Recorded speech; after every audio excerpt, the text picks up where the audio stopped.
नमस्कार, सीटीएन न्यूज में आप सभी का स्वागत। मैं आपके साथ अर्चना कौशल। बुलेटिन की शुरुआत करेंगे लखनऊ से बड़ी खबर के साथ। बीजेपी की कोर कमेटी की बैठक, सबसे बड़ा अपडेट इस वक्त लखनऊ से आपको दे दें। बीजेपी की कोर कमेटी की बैठक आज होगी, शाम 4 बजे हो रही बैठक। बड़ा अपडेट, शाम 4 बजे बैठक में तमाम निषाद पार्टी के अध्यक्ष विधायक मौजूद रहेंगे। डिप्टी सीएम के पद बढ़ने के आसार कम। देखिए, इसी बीच सूत्रों के हवाले से बड़ा अपडेट मिल रहा है। सभी वर्गों के पढ़े लिखे और जमीनी नेताओं को प्राथमिकता मिलेगी, यानी कि सभी को दी जाएगी प्राथमिकता। हालांकि इसी बीच एक और अपडेट सामने आ रहा है कि जो डिप्टी सीएम के पद बढ़ाने की बात कही जा रही थी, हो सकता है कि उस पर अब कोई बदलाव ना हो। 4 बजे बैठक होनी है, उससे पहले अपडेट आपको दे दें, विधायक उसमें शामिल होंगे। डिप्टी सीएम के पद बढ़ने के आसार कम, सूत्रों के हवाले से यह भी अपडेट मिल रहा है।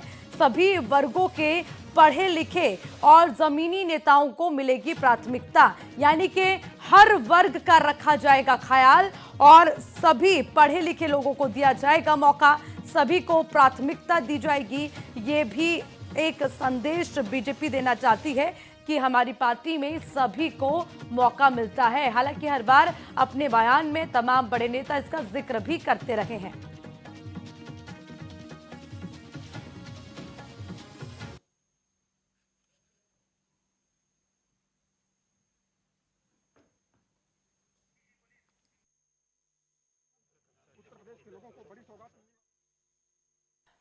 तो आज 4 बजे बैठक होगी और विधायक दल की बैठक होने जा रही है।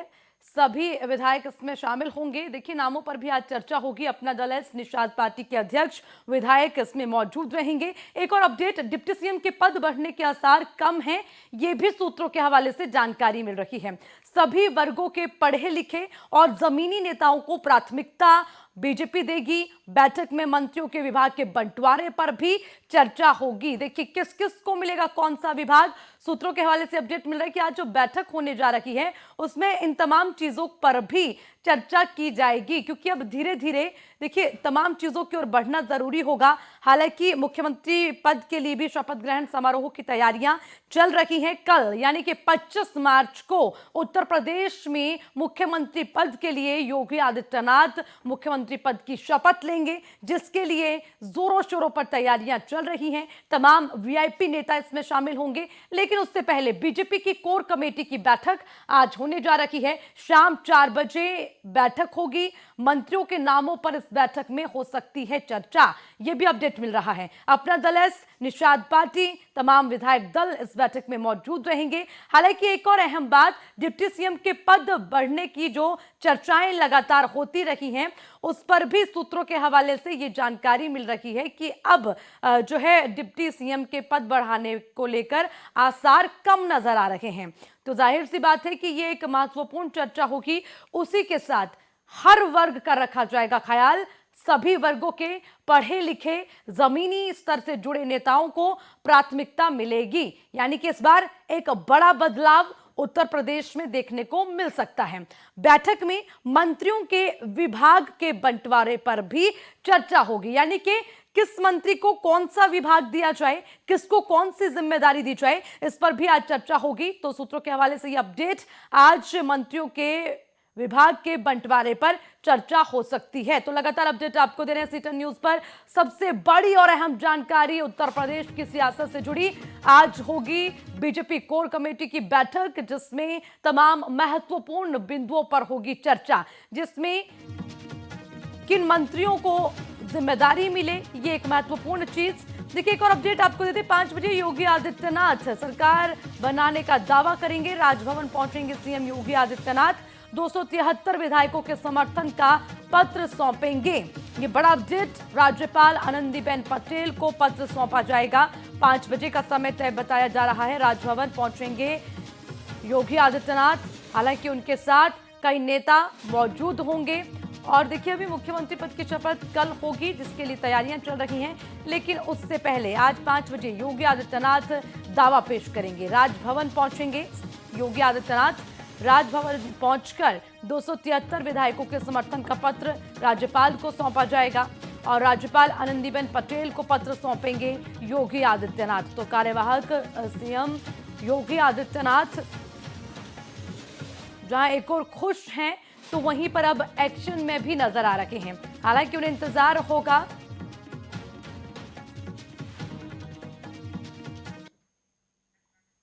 चलिए एक नजर ग्राफिक्स के जरिए योगी 2.0 देखिए 62 मंत्री लेंगे शपथ। ये बड़ा अपडेट एक एक ग्राफिक्स पर नजर। 28 कैबिनेट मंत्री इसमें होंगे, 11 राज्य मंत्री स्वतंत्र प्रभार, 23 राज्य मंत्री लेंगे शपथ। केशव मौर्य संगठन, बेबी रानी मौर्य उप मुख्यमंत्री, दिनेश शर्मा संगठन, एके शर्मा उप मुख्यमंत्री, असीम अरुण उप मुख्यमंत्री, सुरेश खन्ना मंत्रिमंडल, सतीश महाना मंत्री, मोती सिंह मंत्री, ब्रजेश पाठक मंत्री, दया शंकर सिंह।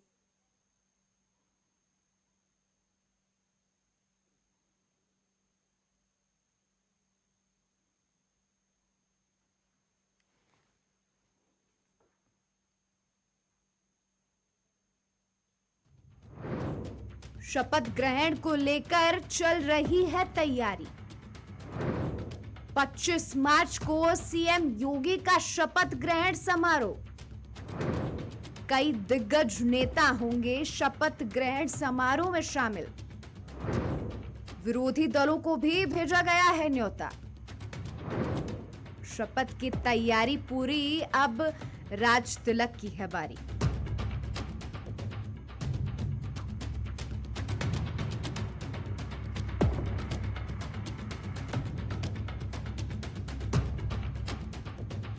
सीएम योगी के राज तिलक की पूरी तैयारी हो गई है। राजधानी लखनऊ का इकाना स्टेडियम सजकर लगभग तैयार है और अब बस इंतजार है सीएम योगी के राज तिलक का। सीएम योगी के राज तिलक में पीएम मोदी समेत बीजेपी के कई दिग्गज नेता मौजूद रहेंगे, साथ ही विरोधी दल के नेता भी मौजूद रहेंगे। इसके अलावा बीजेपी शासित राज्यों के कई सीएम भी मौजूद रहेंगे। सीएम योगी के साथ उनके मंत्रिमंडल का भी शपथ ग्रहण होगा। शपथ समारोह की तैयारी जोरों पर है। तैयारियों का जायजा लेने खुद अपर मुख्य सचिव सूचना नवनीत सहगल पहुंचे हुए थे। शपथ ग्रहण समारोह में पीएम मोदी और अमित शाह समेत कई राज्यों के मुख्यमंत्री मौजूद रहेंगे। शहीद पथ स्थित इकाना स्टेडियम में दोपहर बाद शपथ ग्रहण समारोह होगा। मंत्रिमंडल में महिलाओं और युवाओं को खास तवज्जो मिलने की तैयारी चल रही है। सीएम योगी आदित्यनाथ के साथ अन्य मंत्री भी शपथ लेंगे। शपथ ग्रहण समारोह में पीएम मोदी, गृह मंत्री अमित शाह, रक्षा मंत्री राजनाथ सिंह,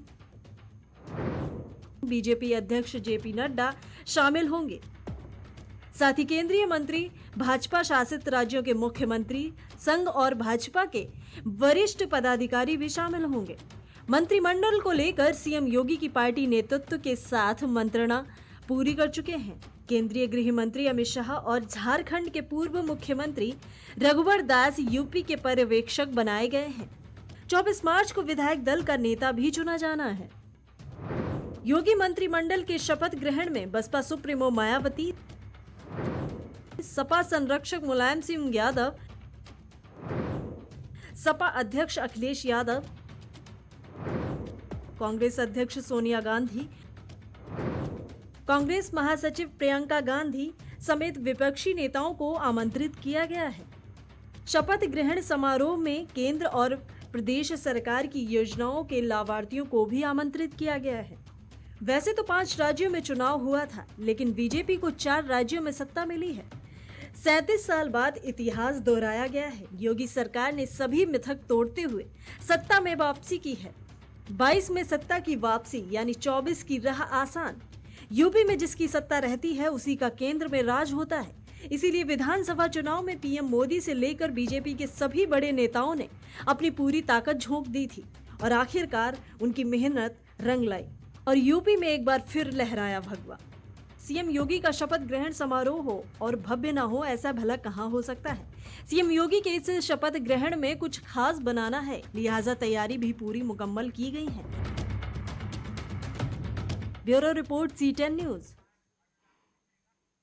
तो तैयारियां पूरी हैं शपथ ग्रहण समारोह को लेकर भी, लेकिन उससे पहले आज बैठक भी होगी और कौन कौन होंगे चेहरे जो योगी टीम में शामिल होंगे उसको लेकर भी करेंगे चर्चा। सीधे न्यूज रूम का रुख कर लेते हैं। मेरे सहयोगी रमेश हमारे साथ जुड़ गए हैं और लखनऊ से भी मेरे सहयोगी अभिषेक हमारे साथ हैं, उनके साथ पूरा अपडेट लेंगे। सबसे पहले रमेश का रुख करूंगी। रमेश जी, देखिए आज बीजेपी की बैठक भी होने जा रही है और विधायक दल की भी बैठक होगी, चर्चा की जाएगी। समझते हैं जरा उत्तर प्रदेश में इस वक्त क्या स्थिति है, क्या अपडेट है आपके पास अभी तक? सबसे बड़ी बात बता दें आपको कि इस वक्त बड़ी खबर आ रही है कि दिल्ली में संसद भवन में जेपी नड्डा और अमित शाह और पीएम मोदी एक अहम बैठक कर रहे हैं। बैठक में यूपी को ही लेकर चर्चा की जा रही है, किसको संभावित मंत्री बनाया जाए, किसको डिप्टी सीएम बनाया जाए। क्योंकि बीजेपी कोई कदम फूंक रख रही है ताकि कोई दरार ना हो, कोई कलह ना हो। इसकी वजह से आज ये एक बहुत अहम बैठक चल रही है। इसके बाद 4 बजे शाम बैठक लखनऊ में होनी है, लेकिन दिल्ली की बैठक पे सबकी निगाहें टिकी हुई हैं। बिल्कुल, देखिए समझना जरूरी होगा कि आखिर इस बैठक में क्या चर्चा होने वाली है। अभिषेक भी हमारे साथ जुड़ गए हैं, उनसे भी अपडेट लेंगे। अभिषेक, शाम 4 बजे बैठक होगी और जानकारी ये भी मिल रही है कि मंत्रियों के नामों को लेकर इस बैठक में चर्चा हो सकती है, इसीलिए कई मायनों में ये बैठक महत्वपूर्ण है। आपके पास क्या अपडेट? सहयोगी दलों की बैठक होगी शाम 4 बजे। बैठक में एनडीए के जितने भी विधायक हैं उनको बुलाया गया है। मंत्रिमंडल पर भी चर्चा होगी, डिप्टी सीएम कौन बनेगा इस बात पर फाइनल मुहर लग गई है दिल्ली में। तो यानी मंत्रियों पर चर्चा होनी है, कैबिनेट में किसको भेजना है, कौन कौन से मंत्री होंगे जिन्हें प्रमुख विभाग दिया जाएगा, किसके कोटे से कितने मंत्री बनेंगे, इस पे भी चर्चा होगी। खबर है कि अपना दल के कोटे से 2 मंत्री बन सकते हैं, निषाद पार्टी से 1 मंत्री और भारतीय जनता पार्टी में जो बड़े नेता हैं उनको भी एक बार फिर से मौका दिया जा सकता है। तमाम सारी यहाँ पर चर्चाएं हैं, चर्चाओं का बाजार गर्म है। फिलहाल 4 बजे बैठक होगी। यूपी पर्यवेक्षक अमित शाह और रघुवर दास लखनऊ में आएंगे लखनऊ, और उसके बाद विधायक दल की भी बैठक होनी है। सरकार बनाने का दावा पेश किया जाएगा भारतीय जनता पार्टी के द्वारा राज्यपाल से मिलकर। तो यानी शाम को यहाँ पर एक मैराथन बैठक होगी और मैराथन बैठक में कल की तस्वीर साफ होगी कि कल क्या कुछ होना है, किनको किनको शपथ लेनी है, मुख्यमंत्री के साथ किन किन कैबिनेट मंत्रियों को शपथ लेनी है, इस पर भी चर्चा होगी। हारे हुए कुछ मंत्रियों को पार्टी एक बार फिर से मौका देने का मन बना रही है, लेकिन इस पे भी अभी चर्चा हो रही है कि आखिर कौन कौन से फायरब्रांड चेहरे हैं जो चुनाव तो हार गए हैं लेकिन उन्हें कैबिनेट में शामिल किया जाएगा, राज्य मंत्री बनाया जाएगा। तो तमाम तरह की बातें हैं जिस पर आज चर्चा होनी है। अभी इंतजार है अमित शाह का जो 4 बजे आएंगे और उसके बाद बीजेपी के जो सहयोगी दल है उनकी बैठक होगी। उनके भी राष्ट्रीय अध्यक्ष मौजूद रहेंगे, डॉक्टर संजय निषाद मौजूद रहेंगे, अनुप्रिया पटेल मौजूद रहेंगी। उनके साथ बीजेपी का पूरा जो विधायकों का दल है वो मौजूद रहेगा, पार्टी के दिग्गज नेता मौजूद रहेंगे। तो यानी पूरी तैयारियां हो गई हैं। अब केवल फाइनल है मुहर लगना नामों पर कि कौन कौन कैबिनेट में जाएंगे, किनको किनको जगह मिलेगी, किस किस वर्ग के लोगों को कैबिनेट में कितनी कितनी हिस्सेदारी देनी है। बिल्कुल अभिषेक, जहां ये बहुत महत्वपूर्ण है समझना कि आखिर इस बार कौन कौन से नाम ऐसे होंगे जो नए होंगे, नए चेहरे कौन से होंगे, क्या क्या जिम्मेदारियां अभी दी जाएंगी, ये बहुत बड़ा सवाल। लेकिन एक और सवाल बरकरार, डिप्टी सीएम के पद बढ़ने के आसार भी थे, हालांकि अब क्या माना जाए उस पर कोई चर्चा नहीं होगी अभिषेक, क्योंकि सूत्रों के हवाले से अपडेट मिल रहा था कि कम आसार हैं डिप्टी सीएम के पद बढ़ने के। देखिए, डिप्टी सीएम के पद को बढ़ाया नहीं जाएगा, 2 ही डिप्टी सीएम रहेंगे और केशव प्रसाद मौर्य की वापसी फिर से डिप्टी सीएम के रूप में हो सकती है क्योंकि 2024 का चुनाव सामने है। और देखिए, चुनाव में जब विधायक रैलियों की मांग कर रहे थे तो मुख्यमंत्री योगी आदित्यनाथ के बाद उत्तर प्रदेश में केशव प्रसाद मौर्य ही दूसरे ऐसे नेता थे जिनकी रैलियों की ज्यादा मांग थी, जो प्रत्याशी थे और सीएम योगी के बाद केशव प्रसाद मौर्य के कार्यक्रम की मांग कर रहे थे। तो यानी केशव प्रसाद मौर्य चुनाव भले हारे हैं लेकिन उनकी एक अपनी अलग छवि है, पिछड़ों में एक बड़ी छवि के नेता माने जाते हैं। और 2024 का अगर सफर तय करना है भारतीय जनता पार्टी को, जैसे 2022 का किला फतह किया है, तो केशव प्रसाद मौर्य की सख्त जरूरत है। तो ऐसे में उन्हें कहीं ना कहीं मंत्रिमंडल में शामिल किया जाएगा और पूरी पुख्ता खबर है कि फिर से केशव प्रसाद मौर्य को डिप्टी सीएम बनाया जा सकता है। उनके साथ जो दिनेश शर्मा डिप्टी सीएम थे उस चेहरे में कुछ बदलाव हो सकते हैं। वहां पे अर्जुन बिल्कुल, शर्मा देखिए को भी, अभिषेक, इस नाम पर भी खूब चर्चाएं हुई हैं, उस पर भी हम बातचीत करेंगे। मैं वापस आऊंगी आपके पास।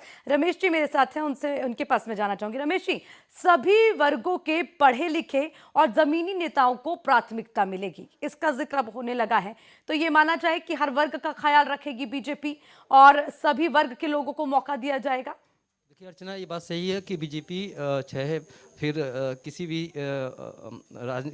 किसी भी जातिगत समीकरण को संतुलन बना के चलना चाहती है, क्योंकि 24 का चुनाव है। 24 के रण में बीजेपी को जातिगत समीकरण के आधार पे ही अपने मंत्रियों का बंटवारा करेगी, किसको मंत्रिमंडल में जगह देनी है, किसको संगठन में जगह देनी है। तो कुल मिला जो दिल्ली से लेके यूपी तक लगातार मंथनों का दौर चल रहा है। सबसे बड़ी बात है, अहम बात यह है कि अभी डिप्टी सीएम को लेकर कहीं ना कहीं कुछ पेच फंसा हुआ है। इसी वजह से कल भी मंथन दिल्ली में बैठक हुई, आज भी अभी मंथन चल रहा है। अमित शाह और पीएम मोदी मौजूद हैं और थोड़ी देर में हो सकता है कि अमित शाह और मोदी मुलाकात भी कर सकते हैं। यानी कहीं ना कहीं 4 बजे अगर अमित शाह लखनऊ पहुंच रहे हैं तो बहुत कुछ लेके पहुंचेंगे। किसको मंत्रिमंडल में बड़ा कद देना है, किसको डिप्टी सीएम में फेरबदल करना है, यानी कहीं ना कहीं कुछ हल्का पेच फंसा हुआ है। इसी वजह से लगातार दिल्ली से लेकर यहाँ तक मंथनों का दौर चल रहा है। हाँ, हालांकि अभी ये भी खबर है कि थोड़ी देर बाद सीएम योगी भी पहुँच सकते हैं इकाना स्टेडियम, जहाँ पर भव्य तैयारी चल रही है। क्या सुरक्षा व्यवस्था है, क्या तैयारी की गई है, इसका भी जायजा लेने सीएम पहुंच सकते हैं,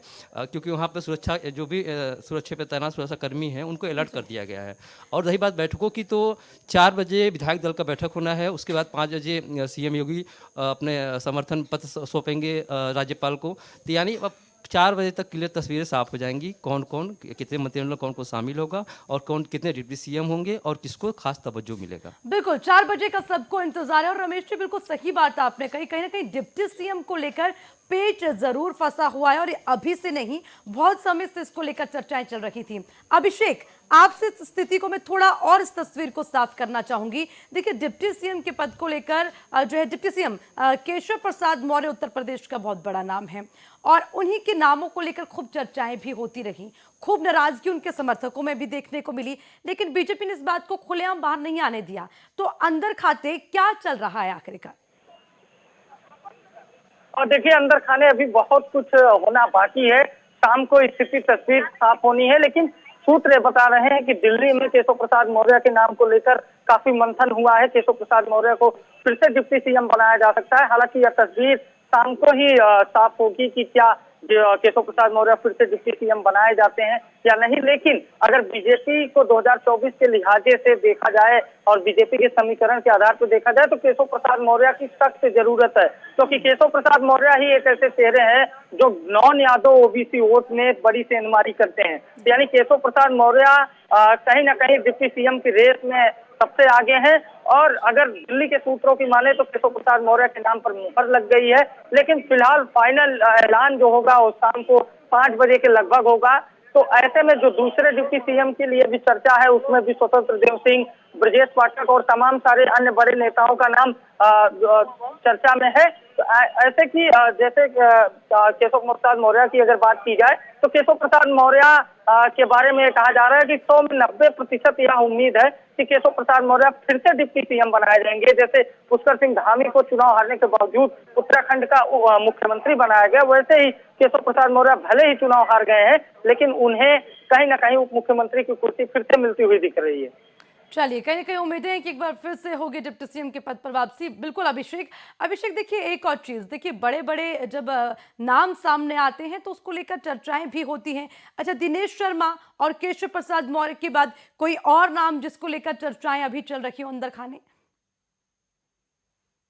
मौर्य का है। दिनेश शर्मा तो इस बार उनका डिप्टी सीएम बनना काफी मुश्किल बताया जा रहा है। बेबी रानी मौर्य का नाम है, असीम अरुण का नाम है। एक जो सूची सामने आई थी उसमें स्वतंत्र देव सिंह का भी नाम है, लेकिन वो सूची ऑथेंटिक नहीं है। जो बीजेपी के सूत्र बता रहे हैं कि वो फर्जी सूची है। तो ऐसे में कई सारे नाम हैं जिन पर अभी चर्चा होनी है, जो डिप्टी सीएम की दूसरी कुर्सी है उसके लिए। लेकिन केशव प्रसाद मौर्य का नाम कहीं ना कहीं फाइनल है। केशव प्रसाद मौर्य डिप्टी सीएम बनेंगे, लेकिन दूसरा डिप्टी सीएम कौन होगा इसके लिए भी 4 दावेदार हैं। ब्रजेश पाठक हैं जो कैंट से विधायक हैं, बड़े ब्राह्मण चेहरे हैं बेबी रानी मौर्य हैं जो आगरा से आती हैं, दलित चेहरे हैं, पूर्व में और राज्यपाल भी रह चुकी हैं। असीम अरुण हैं, वो भी एसटी कम्युनिटी से आते हैं, उनके भी नाम की बड़ी जोर शोर से चर्चा है। प्रदेश अध्यक्ष स्वतंत्र देव सिंह हैं, जिन्होंने संगठन की बखूबी जिम्मेदारी निभाते हुए बीजेपी को जीत दिलाने में बड़ी भूमिका अदा की है। तो ये 4 नाम हैं जो दूसरी कुर्सी है डिप्टी सीएम के लिए। इन 4 नामों पर मुहर लग सकती, 4 नामों में किसी एक नाम पर मुहर लग सकती है। लेकिन जो पहली कुर्सी है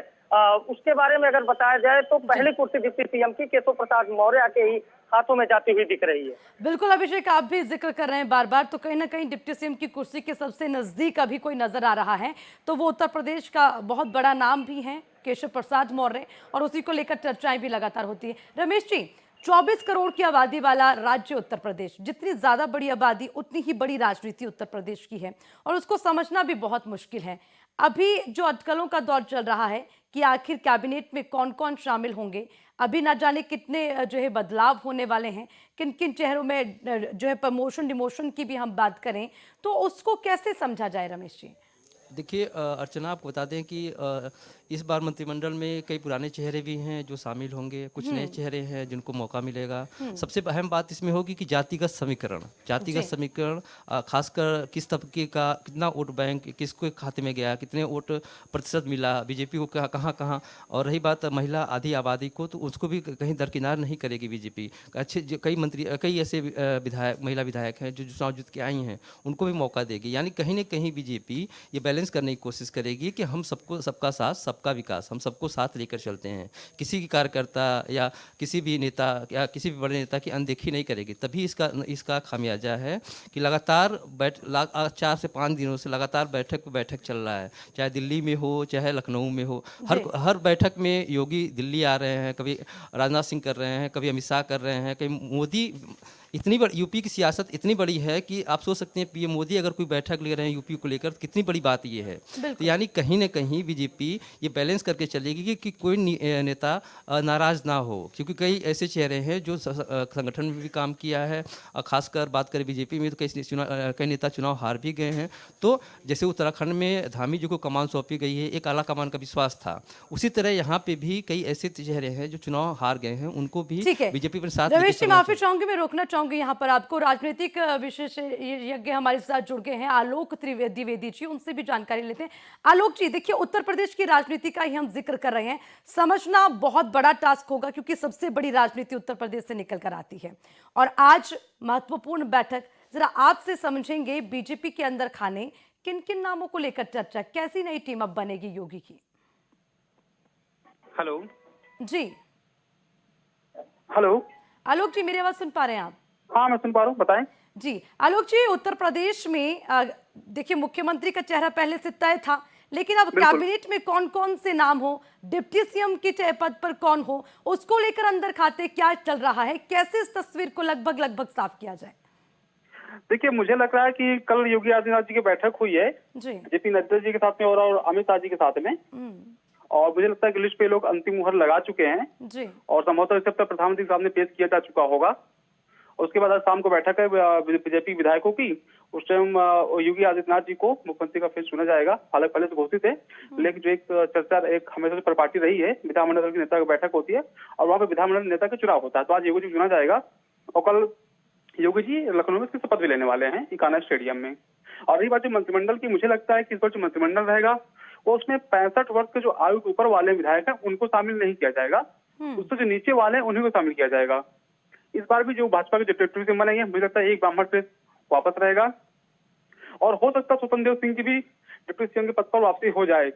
मुझे लगता है दिनेश शर्मा जी हो तो डिप्टी सीएम पद से हटाए जा सकते हैं, उनको संगठन भेजा जा सकता है।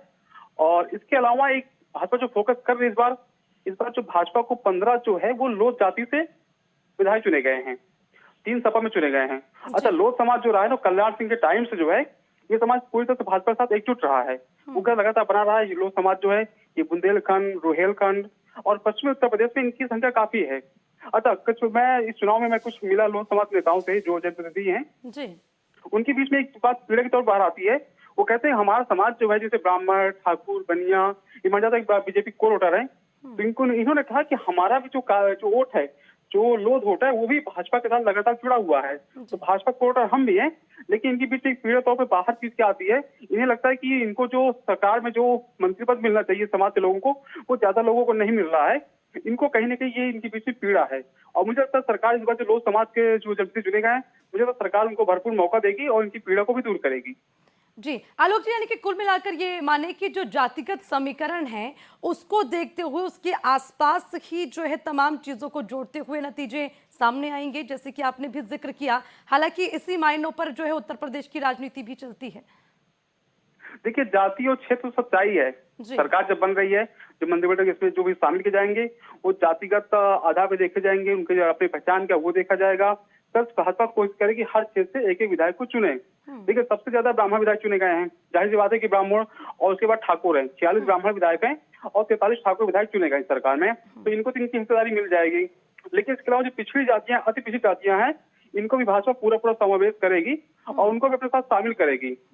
देखिए, जैसे पटेल वोट है वो इस बार भाजपा थोड़ा सा छिटका हुआ है। अनपढ़ पटेल की वजह से भाजपा को बहुत ज्यादा लाभ नहीं मिला इस चुनाव में, क्योंकि अगर अनपढ़ पटेल की वजह से लाभ मिलता तो केशव प्रसाद मौर्य अपनी सिराथू सीट न हारते।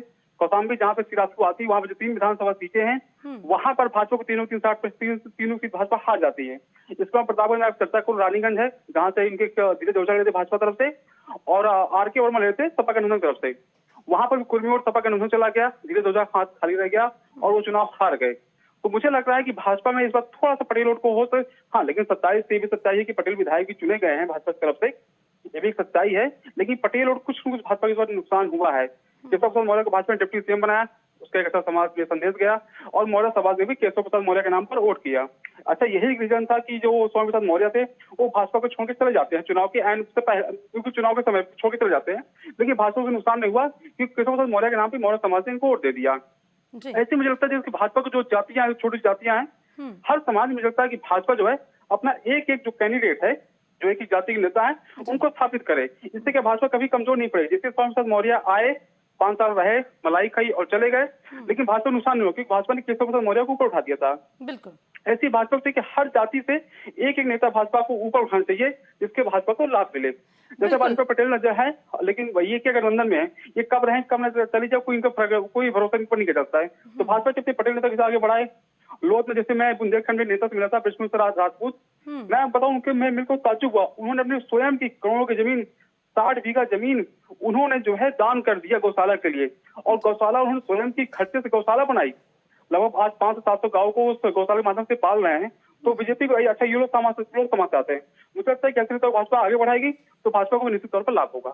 बिल्कुल आलोक जी, एक और महत्वपूर्ण पहलू यहाँ पर देखिए, हर वर्ग का ख्याल रखती है बीजेपी, उसका जिक्र आपने कर दिया, ताकि सबसे वो जमीनी स्तर से जुड़े रहें। अच्छा, डिप्टी सीएम एक बहुत बड़ा पद होता है आलोक जी, उसको लेकर अब चर्चाएं हो रही हैं, जिसमें दिनेश शर्मा के ये माना जा रहा है कि आसार है नहीं कि दोबारा उस कुर्सी के नजदीक भी वो नजर आए। डिप्टी सीएम के नाम को लेकर भी पेच फंस गया था, केशव प्रसाद के नाम को लेकर। आखिर पद बढ़ाने की बात इसलिए चली कि किसी की जो नाराजगी है उससे बीजेपी को कहीं नुकसान ना हो जाए, या फिर कुछ और दुविधा रही? देखिए, डिप्टी सीएम का पद बहुत इंपॉर्टेंट, क्योंकि योगी जी के बाद जो वही फेस होता है पार्टी का और सरकार का जो है। तो डिप्टी सीएम चुनाव में भाजपा को बहुत ज्यादा गणित भाग को गुणा गणित लगाना पड़ रहा है। अच्छा, केशव प्रसाद मौर्य का चुनाव जीत गया हो तो मुझे लगता है इतना गुणा गणित नहीं लगता, लेकिन केशव चुनाव हार गए हैं तो भाजपा ये संशय में कि क्या करे, वो केशव को रिपीट करे या केशव को हटाए। लेकिन समस्या क्या, केशव हटाने दिक्कत आएगी, मौर्य समाज नाराज हो सकता है। ठीक है, दिनेश शर्मा को रिप्लेस करना इनके लिए मुझे तो ज्यादा आसान है, और व्यक्तिगत तौर पर मेरी राय मान जाए तो दिनेश शर्मा ज्यादा मैं तो पसंद करता हूँ ब्रजेश पाठक को। ब्रजेश पाठक का ब्राह्मण में स्वीकारता ज्यादा है राधा देन दिनेश शर्मा जी के। ठीक है आलोक जी, हम इस पर आगे और भी चर्चा करेंगे, क्योंकि चर्चा का ये विषय मैं वापस लौटूंगी आपके पास, बने रहिएगा हमारे साथ। बीजेपी से राष्ट्रीय महामंत्री अरुण जी हमारे साथ जुड़ गए। अरुण जी, बहुत बहुत स्वागत आपका सीटन में।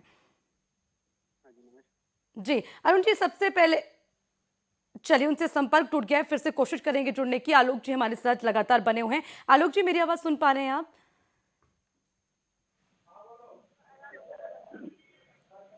हेलो जी आलोक जी, मेरी आवाज पहुंच पा रही है आप तक? चलिए, संपर्क टूट गया, लेकिन जिस तरह से लगातार राजनीतिक विश्लेषक से भी हमने बात की, उनका भी साफ तौर पर कहना कि अब एक एक पद पर हर एक वर्ग में किसको रखा जाए, कौन सा वो चेहरा हो। और देखिए, जाति और क्षेत्र को इससे जोड़कर देखा जा सकता है, क्योंकि हर बार जब उत्तर प्रदेश में चुनाव होते हैं तो जातीय समीकरण बेहद मायने रखता है, और इस बार के चुनाव में भी ये देखने को मिला है। तो ऐसी तमाम चीजों को देखते हुए किस जाति से कौन सा चेहरा और उसको कितनी प्राथमिकता देनी है, उस पर विचार विमर्श करते हुए, मंथन करते हुए चर्चा की जाएगी। तो बीजेपी से राष्ट्रीय महामंत्री अरुण वर्मा जी हमारे साथ जुड़ गए। अरुण वर्मा जी, बहुत बहुत स्वागत है आपका CTN न्यूज में, और बधाई भी हो, उत्तर प्रदेश में आपने जीत का परचम एक बार फिर लहराया। जरा अब एक और स्थिति स्पष्ट कर लीजिए, इस बार कैबिनेट में कितना बदलाव होने वाला है, कौन कौन से चेहरों पर दांव? जी, राजनीति में बिल्कुल बदलाव होने वाला है जी, और आज बैठक चल रही है। अब देखिए उसमें क्या कोर कमेटी निर्णय लेती है और किसको आगे निकाला जाता है। ये बहुत ही महत्वपूर्ण बैठक है उत्तर प्रदेश के लिए, और ये चेहरे जो आज नाम डिसाइड होंगे तो बिल्कुल नए चेहरे होंगे, पूरी उम्मीद है, और बदलाव तो होना लगभग आसार नजर आ रहे हैं। बिल्कुल अरुण जी, आपको भी जानकारी होगी, जरा वो कौन कौन से नए चेहरे हो सकते हैं, कौन सी नई टीम बनने वाली है योगी टीम, उसको लेकर आपसे हम थोड़ा अपडेट चाहेंगे, क्योंकि बहुत से बदलाव होंगे और कौन से चेहरे होंगे, क्योंकि देखिए सभी चेहरे उत्तर प्रदेश में बहुत बड़े और बहुत मायने रखते हैं जनता के बीच में भी। अरुण जी जी जी जी, बिल्कुल मायने रखते हैं, और हमारे उत्तर प्रदेश के CM माननीय योगी आदित्यनाथ जी, उनके अगुवाई में सरकार बन रही है। उनके साथ आपकी चर्चा बिल्कुल मैं समझ रहा हूँ, डिप्टी CM की आप बात कर रही हैं। जी, देखिए शाम को बैठक समाप्त होने के बाद डिप्टी CM से नाम आपके सामने पूछेंगे। तो आप जानकारी दे दीजिए कौन कौन से नाम हो सकते हैं। नहीं, बैठक के काम की कोई जानकारी प्राप्त हुई उसके पहले मैं सुनना चाहता हूँ। ठीक है अरुण जी, शुक्रिया आपका तमाम जानकारी के लिए। चलिए, वरिष्ठ पत्रकार प्रेम कुमार जी भी हमारे साथ जुड़ गए हैं, उनसे भी समझ लेते हैं उत्तर प्रदेश की सियासत को लेकर क्या कुछ हो रहा है। प्रेम जी, देखिए हम उत्तर प्रदेश में राजनीति को लेकर लगातार बात कर रहे हैं, समझना बहुत मुश्किल। मुख्यमंत्री का चेहरा पहले से साफ था, लेकिन अब जो पेच फंसा है वो है कि योगी की जो टीम अब तैयार होने वाली है उसमें नए चेहरे कौन से होंगे, जिसमें सबसे बड़ा पेच फंसा है डिप्टी CM के पद को लेकर। हालांकि सभी कुछ ना कुछ बचते नजर आ रहे, कोई स्थिति स्पष्ट नहीं हो रही, आपके पास क्या अपडेट? देखिए, भारतीय जनता पार्टी की जो शैली है जी, उसमें बाहर खबरें नहीं जाती हैं, फैसला कुछ एक लोग लेते हैं, और यहाँ तक कि पत्रकारों को भी मंत्रालय तक में भी निषिद्ध रखा गया है, वहां तक उनकी पहुंच नहीं होती। तो आमतौर पर सूत्रों के हिसाब से जो पत्रकार भी जानकारी देते हैं वो भी गलत साबित हो जाते हैं। तो यही कारण है कि बीजेपी के आप देखे होंगे किसी भी जगह में, इवन उत्तराखंड में भी जब CM तय कर रहे थे, पुष्कर सिंह धामी का अचानक से नाम आया, उससे पहले टेलीविजन चैनल्स में दूसरे नाम चल रहे थे। लेकिन उत्तर प्रदेश के संदर्भ में मुख्यमंत्री बदलने की चर्चा खत्म हो चुकी है। मुख्यमंत्री योगी आदित्यनाथ शपथ ले रहे हैं, ये बहुत पहले स्पष्ट है। डिप्टी CM को लेकर के 2 डिप्टी CM हो कि 2 से ज्यादा हो, और उसमें जो बातें उभर कर सामने आई है कि उसमें SC कम्युनिटी से एक जरूर होगा, और वो देवी रानी मौर्य होंगी। फिर OBC से आप विषय ये है कि क्या चुनाव हारने के बाद भी सिराथू से जो चुनाव हारे डिप्टी CM केशव प्रसाद मौर्य जी, क्या उनको रिपीट किया जाएगा? तो चूंकि पुष्कर सिंह धामी रिपीट हुए हैं चुनाव हारने के बावजूद, इसलिए उनका दावा स्ट्रांग है। तो डिसीजन, इस बारे में डिसीजन लेने से पहले पर्याप्त चर्चा हुई है, कल भी इस पर चर्चा हुई है। तो इसको, लेकिन चर्चा में क्या फाइनल हुआ है ये अभी तक किसी को नहीं पता। लेकिन इतना निश्चित ब्रजेश पाठक जी का भी नाम है कि उनको भी डिप्टी CM बनाया जा सकता है। तो एक ब्राह्मण को बनाए रखने की, जो पहले से ब्राह्मण थे डिप्टी CM के तौर पे, तो उनको रिप्लेस किया जा सकता है दिनेश जी को, तो उस जगह पर ब्रजेश जी का नाम संभव है। लेकिन ये सारी चीजें हैं जो छन कर आती हुई बातें, जिसके बारे में कोई पुख्ता तौर पर नहीं कह सकता है कि फाइनल क्या हुआ। लेकिन इन कैटेगरीज पर, इन नामों पर विचार हुए हैं, और वो जब सरकार बनेगी, कल जब सूची थोड़े समय पहले बाहर आएगी तो पता चलेगा। लेकिन मंत्री का जहां तक प्रश्न है, तो जो चूंकि 403 सदस्यों वाला सदन है और उसके 15% यानी 60-61 मंत्री बनाए जा सकते हैं, तो आमतौर पर क्षमता से 2-3 कम मंत्री बनाए जाते हैं, तो हमारे ख्याल से 57-58 भी इसकी संख्या हो सकती है। तो ये मंत्रिपरिषद में चूंकि 2024 की तैयारी करनी है, तो 2024 में जो जाति समीकरण है उत्तर प्रदेश का, उनमें सभी जाति को कैसे एकोमोडेट किया जाए ताकि उनका वोट बैंक जो है और स्ट्रांग हो, तो उस पर ध्यान रखा जाने वाला है। तो इस बार यादवों पर भी फोकस रहेगा, क्योंकि भारतीय जनता पार्टी को समाजवादी पार्टी से चुनौती मिल रही है और वो वहां का यादव वोट बैंक तोड़ना चाहते हैं। तो ओबीसी को तो जोड़ ही चुके हैं, अब यादव को भी अगर अपने साथ जोड़ते हैं, ब्राह्मण एक बार फिर भारतीय जनता पार्टी के साथ सबसे अधिक मजबूती के साथ खड़े दिखे हैं, तो ब्राह्मण को भी छोड़ा नहीं जा सकता। लेकिन लोकसभा चुनाव के मद्देनजर दलितों पर ध्यान रहेगा, ये बात निश्चित तौर पर लगती है और ये हमें कॉम्बिनेशन में नजर आएगा जब मंत्रिपरिषद बनेगा। महिलाओं को भी रिप्रेजेंटेशन मिलेगा, लेकिन आमतौर पर दूसरे प्रदेशों में जैसा कि हम देख रहे हैं, तो महिलाओं को 10% के आसपास जगह मिले, ऐसी हम उम्मीद कर सकते हैं। देखिए प्रेम कुमार जी, बहुत महत्वपूर्ण बात आपने कही। बीजेपी में अंदर खाने क्या चल रहा है ये कभी भी स्पष्ट रूप से बाहर निकल कर नहीं आया। लेकिन देखिए एक और बात समझने वाली है प्रेम कुमार जी, हम जब नामों को लेकर जिक्र करते हैं, बीजेपी ये ख्याल रखती है कि कोई भी उनका बड़ा नेता, बड़ा चेहरा नाराज ना हो जाए, इसीलिए ये मान सकते हैं। हालांकि अभी तो इस बात को नकारा जा रहा है कि अब डिप्टी सीएम का जो पद है वो नहीं बढ़ाया जाएगा, लेकिन ये भी चर्चाएं हुई और अगर बात नहीं बनती है क्योंकि वो हार भी गए चुनाव और उसी के साथ उनके समर्थक अगर नाराज होते हैं तो बीजेपी को काफी नुकसान होगा। तो कहीं ना कहीं ऐसा फैसला लिया जाए जो हर बार जो कयास के अलग होता है। देखिए, भारतीय जनता पार्टी उस आरामदायक स्थिति में है कि छोटे मोटे असंतोष की उसको कोई फिक्र नहीं है। चिंता सिर्फ उन नेताओं की है जिनका जनाधार है, जो 2024 में कहीं छिटक न जाएं, ऐसे नेताओं की वो चिंता करती है। तो निश्चित रूप से बीजेपी ने ऐसी कोशिश भी की है कि ओम प्रकाश राजभर जी की पार्टी से भी अंदर खाने बातचीत हो, ऐसी चर्चाएं हुई और उसका खंडन भी हुआ।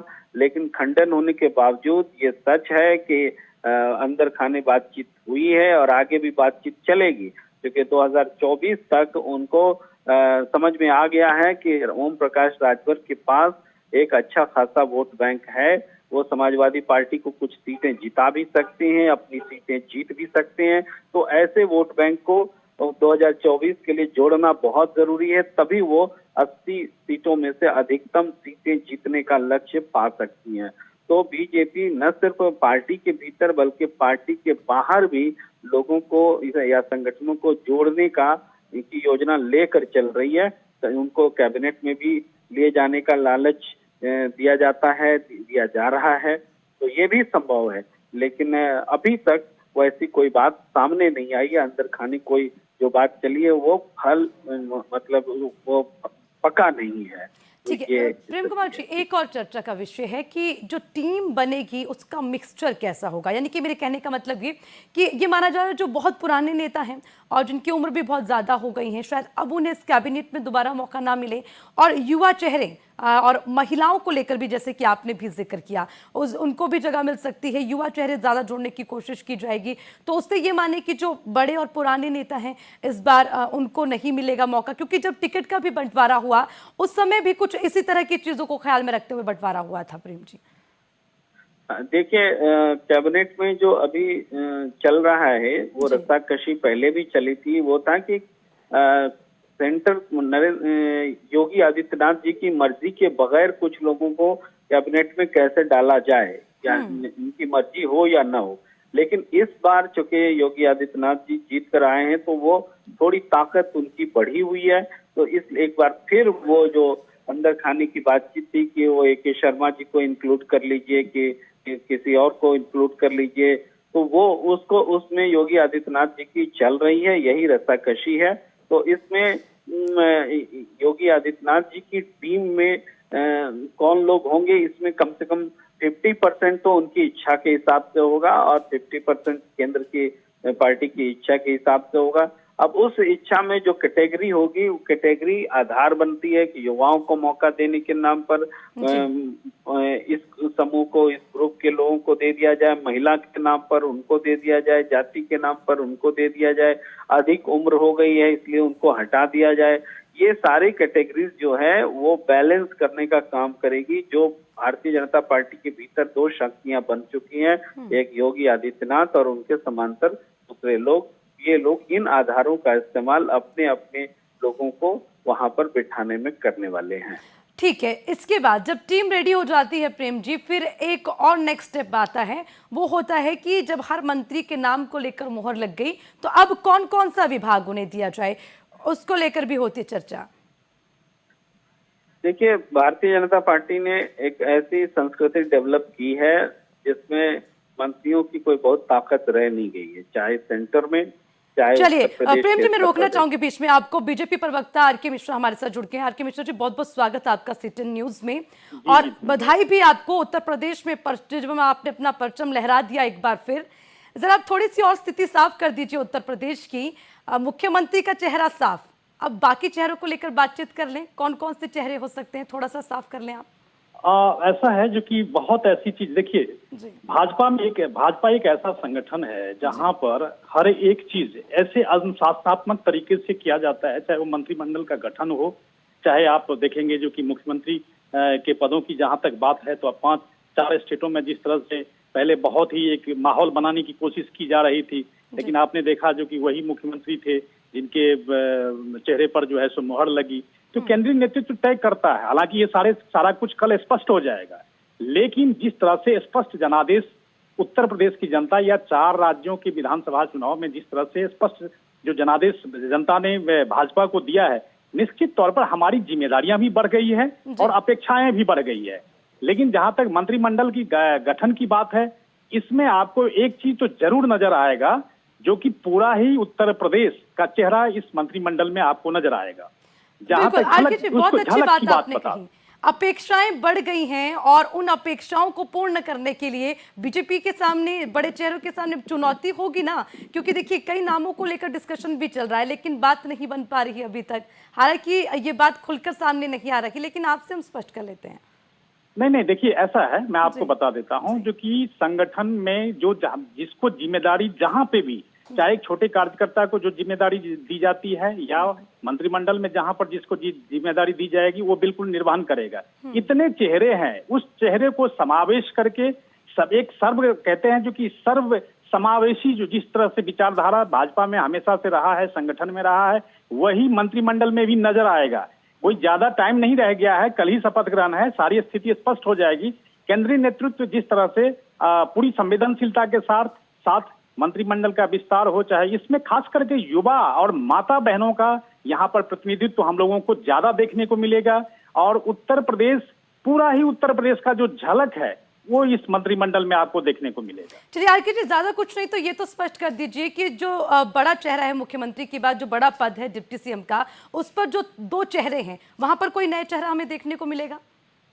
देखिए, एक चीज है जो कि जो हमारे अधिकार क्षेत्र में है, हालांकि मैंने पहले भी बोला है जो कि सारी स्थिति स्पष्ट हो जाएगी, कोई ज्यादा समय नहीं रह गया, कल ही सारी स्थिति स्पष्ट हो जाएगी। लेकिन जो हमारे अधिकार क्षेत्र, जो केंद्रीय नेतृत्व तय करेगा, वो उसके नाम पर में बिल्कुल मोहर लगेगी और जनता भी उस चीज को स्वीकार करेगी, इसमें कोई दो मत नहीं। जैसे उन्होंने भाजपा को पुनः दोबारा स्थापित करने के लिए अपना मत दिया है, वही चीज आपको इस मंत्रिमंडल में भी आपको नजर आएगा और जनता उसके ऊपर में मोहर लगा। चलिए, ये खासियत है बीजेपी प्रवक्ताओं की, बड़ी सूझबूझ के साथ अपनी बात को आप सामने रखते हैं। ठीक है आर.के. जी, बहुत बहुत शुक्रिया सीटीएन न्यूज के साथ जुड़ने के लिए। धन्यवाद। तो देखिए, कहीं ना कहीं वक्त अभी थोड़ा सा और रह गया है कि आखिर क्या कुछ होने वाला है, कौन कौन से चेहरे होंगे, उनको लेकर भी चर्चा की जाएगी। लेकिन सवाल ये उठता है, जैसे कि खुद आर.के. मिश्रा जी जो कि बीजेपी के प्रवक्ता हैं, उन्होंने भी कहा कि जहां जिम्मेदारियां बढ़ी तो वहां अपेक्षाएं भी बढ़ गई, लेकिन उन अपेक्षाओं पर खरा कैसे उतरा जाए, उसको लेकर लगातार बैठकों का दौर जारी है। हालांकि आज भी बैठक होगी तो सबसे महत्वपूर्ण चर्चा यही होगी कि आखिर अब उत्तर प्रदेश में जो नई टीम का गठन होगा उसमें कौन कौन से मुख्य चेहरे हों, क्योंकि सबसे मुख्य चेहरा मुख्यमंत्री का, उसको लेकर पहले ही तस्वीर साफ थी। तो अब एक कदम जब आगे बढ़ी है उत्तर प्रदेश की बीजेपी, तो जाहिर सी बात है कि उसके लिए परेशानियां थोड़ी बढ़ गई, क्योंकि बड़े चेहरों को समेटे रखना और उनको संतुष्ट करना ये अपने आप में एक बड़ी चुनौती है। तो देखिए, रमेश जी न्यूज रूम से लगातार मेरे सहयोगी हमारे साथ जुड़े हैं, उनसे भी बातचीत कर रहे थे। रमेश जी, आपने सुना, हमने सबसे बातचीत की, कोई भी स्पष्ट रूप से कुछ भी कहने से बचता नजर आ रहा है? देखिए अर्चना, आपको बता दें कि कोई भी प्रवक्ता बीजेपी का हो वो खुल के नहीं कुछ बोलेगा कि कौन बनेगा, किसको बनना चाहिए, किसको नहीं बनना चाहिए, क्योंकि ये संगठन का मामला होता है, अंदरूनी बातें होती हैं, तो खुल के कुछ कहते नहीं है, लिहाजा इसलिए उन्होंने कुछ खुलकर नहीं बोला। लेकिन आपको बता दें कहीं न कहीं अभी भी चलिए, यूपी से मंत्री रमापति शास्त्री जी हमारे साथ जुड़ गए हैं। बहुत बहुत स्वागत रमापति जी आपका सीटन न्यूज में।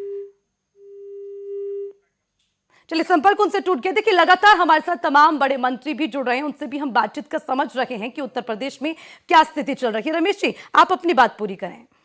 जैसे अभी किसी का नाम का ऐलान नहीं हुआ है, लेकिन बयानबाजी अब मतलब उनका जो भी नैतिक जो भी बातें उनसे हो की जा रही हैं नेताओं से, तो उन्होंने कहा, उनकी यही प्रतिक्रिया है कि जो पार्टी जो जिम्मेदारी देगी उनको हम बाखूबी निभाएंगे, फिर चाहे मुझे मंत्री बनाए या कुछ बनाए। हर कोई मतलब यही कहने की कोशिश कर रहा है कि पार्टी जो भी कहेगी मैं वो करूँगा, लेकिन अपनी तरफ से कोई नहीं कह रहा है कि मुझे मंत्री बनाया जाए। इसलिए अब लिहाजा पार्टी भी मंथन कर रही है, बैठकों का दौर चल रहा है, और 4-5 बजे तक सब क्लियर हो जाएगा कौन डिप्टी सीएम होगा, कौन कितने डिप्टी सीएम होंगे, कितने मंत्रिमंडल में कौन कौन शामिल होगा, और तक इसी को लेकर लगातार दिल्ली में भी मंथन चल रहा है और यूपी में मंथन। इस समय हालात क्या है, इसमें पूरा लखनऊ पूरा पोस्टर बैनरों से भरा पटा है। लगभग 72,000 लोग इसमें शपथ ग्रहण समारोह में आएंगे, और लगभग 250 VVIPs हैं। तो इसके लिए अलग अलग व्यवस्थाएं की गई हैं, जगह जगह अलग अलग गेट बनाए गए हैं, सुरक्षाकर्मी को अलर्ट कर दिया गया है। और ये भी खबर है कि कभी किसी भी वक्त सीएम योगी इकाना स्टेडियम पहुंच सकते हैं और निरीक्षण करने के लिए, क्योंकि सुरक्षा एजेंसियों को अलर्ट कर दिया गया है। और दूसरी बात ये कि कई हॉलीवुड के कलाकार भी इसमें हिस्सा ले सकते हैं। अभी मुख्यमंत्री मिले थे सीएम से, और बाकी अमित शाह पहुंचने वाले हैं, मोदी पहुंचने वाले हैं। तो लिहाजा सीएम है, योगी का शपथ ग्रहण समारोह, तो हमेशा की तरह इसको पिछली बार की तरह और भी भव्य बनाने की कोशिश की जा रही है। इसलिए पूरा लखनऊ बैनर पोस्टरों से भरा पटा है, जगह जगह के पार्टी कार्यालय पे बीजेपी के विधायक पहुंचना शुरू हो गए हैं। यानी तरह तरह के इंतजाम किए गए ताकि सीएम योगी की ताजपोशी में कोई कमी ना आए, कहीं कोई कसर ना छूटे। प्रशासन भी पूरी तरफ से व्यवस्था कर लिया है, जगह जगह सुरक्षा के इंतजाम किए गए हैं। रही बात की जाए बैठकों का, तो आज 4 बजे विधायक दल की जो अहम बैठक होगी उसमें अमित शाह, रघुवर दास ये लोग शामिल होंगे, धर्मेंद्र प्रधान भी बोलेंगे और राधा मोहन सिंह भी। यानी कहीं ना कहीं 4 बजे 5 बजे के बीच में ये तस्वीर क्लियर हो जाएगी कि कौन कौन शामिल होगा। और ये बात बिल्कुल तस्वीर साफ हो जाएगी, आखिर कौन कौन से चेहरे। देखिए, लेकिन चर्चा का विषय ये इसलिए है, हम इस पर बातचीत इसलिए कर रहे हैं रमेश जी, क्योंकि ये समझना जरूरी है कि जब बदलाव हो रहा है तो फिर उसके पीछे की वजह क्या कमी रह गई, क्या दावपेच ऐसा खेला गया, किन चीजों को देखते हुए इस तस्वीर को बदलने की कोशिश की जा रही है। फिर चाहे वो कोई भी नाम हो, चाहे वो दिनेश शर्मा के बदलाव की बात हो या फिर केशव प्रसाद मौर्य पर पेच फंसा है उसकी बात हो, क्योंकि हार जरूर गए लेकिन बहुत बड़ा वर्चस्व रहा है उत्तर प्रदेश में केशव प्रसाद मौर्य का। हाँ अर्चना, बता दें आपको कि केशव प्रसाद मौर्य एक बड़ा चेहरा है और बीजेपी इनको साइडलाइन नहीं करेगी, कहीं न कहीं इनको बैलेंस करके चलेगी। हालांकि मंथन चल रहा है, 90% तो इनके पक्ष में बातें गई हैं। अब 4-5 बजे क्लियर हो जाएगा क्या होना क्या नहीं होना। लेकिन ये ओबीसी के बड़े चेहरे हैं और इनका भले ही अपनी सिरासत से चुनाव हार गए, लेकिन इनको जहाँ जहाँ इन्होंने जनसभाएँ की, ज़्यादातर प्रत्याशी जीते। रही बात पूर्वांचल की बात कर ले तो इनका लगभग 30 से 35 ऐसी सीटें थी जिनका खुद इनका टच था, और जिनकी वजह से ओबीसी कैंडिडेट कोई भी मैदान में खड़ा था तो उनको जीत भी मिली है। तो लिहाजा कहीं न कहीं पूर्वांचल में इनकी एक अहमियत है। तो ओबीसी कद के बड़े नेता हैं, इसलिए इनको दरकिनार करना 24 के लिए शायद थोड़ा बहुत दिक्कत बीजेपी को आ सकती है, इसलिए इनको मैनेज करके चल रही है। इसलिए लगातार दिल्ली में भी मंथन चल रहा है, यूपी में बैठक चल रही है। कल सीएम आए थे, बैठक की, अचानक कई नेताओं के साथ बैठक की हैं। और सबसे अहम खबर ये निकल के आ रही है कि बैठक में जो जो जो बड़े कद्दावर नेता जी। हैं या कुछ नए ऐसे चेहरे हैं जैसे पंकज सिंह हैं, राजनाथ सिंह के बेटे हैं, इन लोगों को जो लंबे मार्जिन जीत के आए हैं, असीम अरुण हुए, इन लोगों को एक कैबिनेट में जगह दी जाएगी और एक बड़े मंत्रिमंडल बड़ा उनका जो मंत्रिमंडल होगा उसमें बड़ा कद दिया जाएगा, यानी कहें कि कैबिनेट स्तर के नेता बनाए जाएंगे। तो कई ऐसे मंत्री अभी नेता अभी भी हैं जो पुराने हैं, लेकिन उनको थोड़ा सा हो सकता है अभी रोका जाए। बाद में बिल्कुल, उनको ये बड़ा मौका- सवाल कि आखिर जो पुराने चेहरे वो कौन होंगे जो इस टीम में दोबारा शामिल होंगे, किन्हें हटाया जाएगा, किन्हें रखा जाएगा, उसी को लेकर लगातार चर्चा हो रही है, उस पर नजर भी हमारी रहेगी। बहुत बहुत शुक्रिया रमेश जी आपका तमाम जानकारी के लिए। तो उत्तर प्रदेश में आखिर नई योगी की टीम जो बनने वाली है उसमें नए चेहरे कौन होंगे उस पर रहेगी हमारी नजर, लगातार अपडेट आपको देंगे।